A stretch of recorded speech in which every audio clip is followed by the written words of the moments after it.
Sumitra apa Bu? Sastra Sumi. Maaf Sumitra. Sumitra itu biasa sakta kan saya. Lanjut Pak. Oke. Ini lanjut aja biar cepat karena waktunya. Oke. Nah, prinsip yang kedua ini lebih ke skill. Public speaking skill is fundamental kompetensi. Jadi ini kompetensi yang penting gitu. Meliputi apa aja sih? Ada variasi suara, ekspresi wajah, kontak mata, bahasa tubuh, gitu. Variasi suara itu bisa naik turun. Selamat pagi. Nah, gitu kan beda. Gitu. Selamat pagi. Nah, gitu kan beda lagi. Gitu. Itu variasi. Tergantung suasananya, asalnya seperti apa. Singkatnya seperti itu. Ekspresi wajah. Nah, coba dilihat teman pasangannya. Biasa kan ketika bicara smiling face. Ya.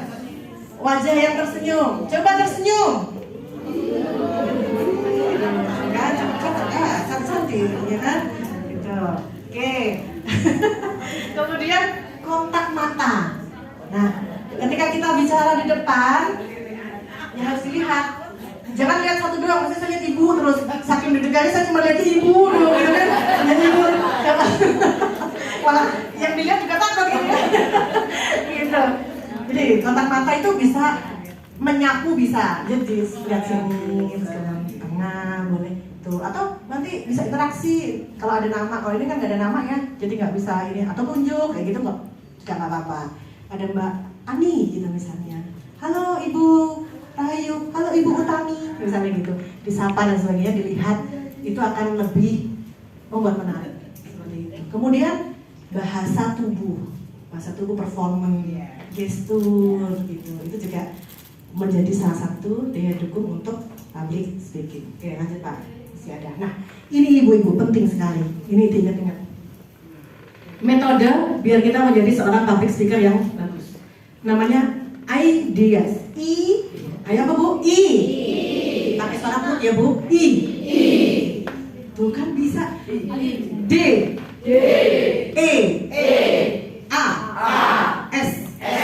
Oke, IDEAS. Metodenya ini dari saya pernah belajar public speaking di Tantowi Yahya, Arif Budi Utomo. Nah, ini ada metode IDEAS ini. Yang pertama adalah inner power. I-nya adalah inner power. Jadi segala kemampuan yang ada, kekuatan yang ada di dalam diri kita sendiri, di dalam diri kita sendiri. Kekuatannya apa aja? Yang pertama, salah satunya adalah attitude. Ya. Oke, sikap ya, attitude. Ketika jadi public speaker itu bagus tidak hanya ketika sudah perform aja Bu. Ketika kita di WA misalnya, Ibu Sinta besok bisa ya ke PCA Gamping. Nah, bagaimana kita berinteraksi, membalas chatnya dan sebagainya, itu penting sekali. Fast respon ketika membicarakan tentang pengelolaan acara yang akan dilakukan dan sebagainya, itu juga merupakan salah satu bentuk attitude gitu ya, menjawab dengan sopan dan sebagainya. Kemudian inisiatif, menanyakan ketika mengisi acara materi public speaking. Inisiatif, kita nanya, audiensnya siapa Bu? Tempatnya di mana? Kadang kan belum ada surat undangannya ya. Nah, itu kita harus nanyain dulu. Harus inisiatif gitu. Kemudian kita datang, kita lihat nih, oh ternyata kok nggak ada laptop ya, maksudnya hanya ada laptop diri kita sendiri gitu kan.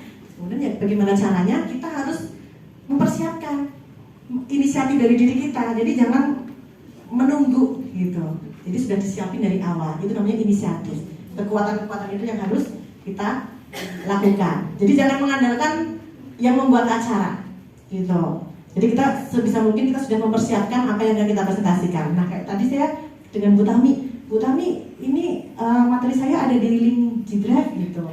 Oke, gitu. Nah, saya tenang. Oh, berarti nanti ada laptop yang dari sana. Jadi saya tidak usah buka laptop, tapi saya juga bawa laptop karena saya khawatir dan tiba-tiba di sana laptopnya ngeblank atau error gitu kan, jadi harus mempersiapkan. Itu juga termasuk inisiatif yang baik. Kemudian proaktif tadi, sering tanya persiapannya seperti apa, ada gladi bersih apa enggak, gitu misalnya, Mbak kamu MC ya di acara seminar nasional, tanya gladi bersihnya ada tidak, gitu kan?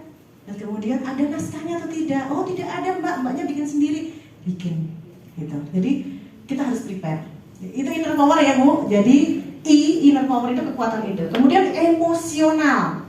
Emosional, jadi ini kekuatan yang ada dalam kita. Emosi itu ada apa aja Bu? Emosi sedih, emosi marah, bahagia, lain-lain ya, kecewa dan sebagainya. Nah ketika kita memiliki emosi-emosi yang kayak tadi, ibu guru tadi yang maju di rumah udah bad mood gitu kan. Nah ketika harus perform, harus menjadi seorang speaker, hilangkan bad moodnya, lupakan apapun itu, audiens gak akan mau ngerti tentang diri kita gitu kan.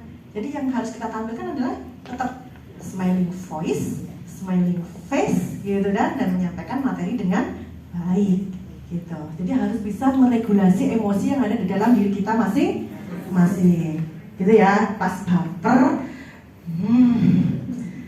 harus ketemu ibu-ibu ya kan, harus senyum, tetap harus senyum, tetap harus bisa mendelivery pesan dengan baik. Itu emosional. Kemudian mental, surapi suara ini rasanya ada yang rasanya dan kita dengar misalnya down ya, cuek aja, gas aja ya kan, ya udah sekarang nggak bagus, besok next aku akan lebih bagus kan, benar, perform gitu.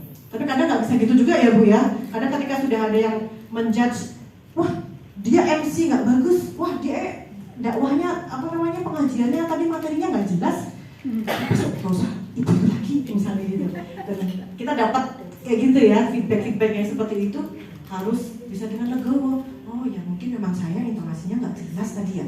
Oh ternyata memang karena materi saya tidak bagus, tidak disiapkan, jadi saya menyampaikannya tidak runtut dan tidak dimengerti oleh jamaah misalnya. Nah itu kan juga sebagai evaluasi diri kita. Itu juga perlu diperhatikan. Kemudian spiritual, ya apapun itu kita serahkan kepada Allah. Setuju ibu-ibu? Dua. Iya.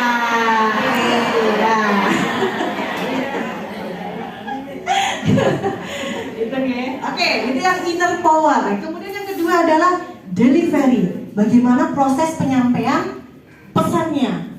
Nah, itu terdiri dari 3 V. V yang pertama adalah visual. Ayo ikuti ibu-ibu, visual. Yang kedua, vokal. Ketiga, verbal. Visual, ya visual apa yang dilihat, performance, gestur dan sebagainya. Kemudian vokal. Nah ini tadi vokal itu macam-macam ya. Nanti saya jelaskan lebih detail aja di slide setelah ini. Kemudian verbal adalah diksi atau kata yang dipilih. Jadi kata-kata yang disampaikan. Biasanya tuh ada menyampaikan itu kan ada bridging-bridgingnya ya. Pada suatu hari saya pergi ke PCA Gamping untuk melakukan pelatihan public speaking. Namun dalam perjalanan saya mendapatkan sesuatu yang misalnya gitu. Jadi ada bridging-bridging yang menyambungkan dari kalimat satu ke kalimat yang berikutnya. Dan diksi-diksi kata itu juga harus disesuaikan dengan audiens kita. Kalau nanti audiensnya ibu-ibu ya diksi-diksi yang kata-kata yang dipahami oleh ibu-ibu gitu. Kalau misalnya anak-anak muda pakai kata-kata yang dipahami oleh anak-anak muda dan cara membawanya juga harus disesuaikan. Gitu. Kemudian yang berikutnya adalah I udah, D udah, E. Effect. Effect itu adalah media pendukungnya.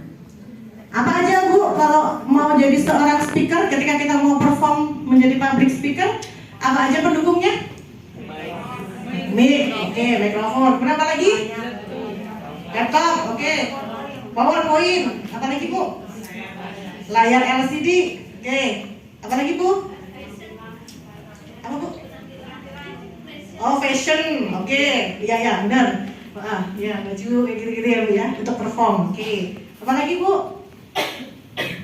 Udah ya, kurang lebih gitu ya. Pointer kalau misalnya ada, pointer yang bisa menunjuk ke sini. Ini ya, saya juga nggak tahu.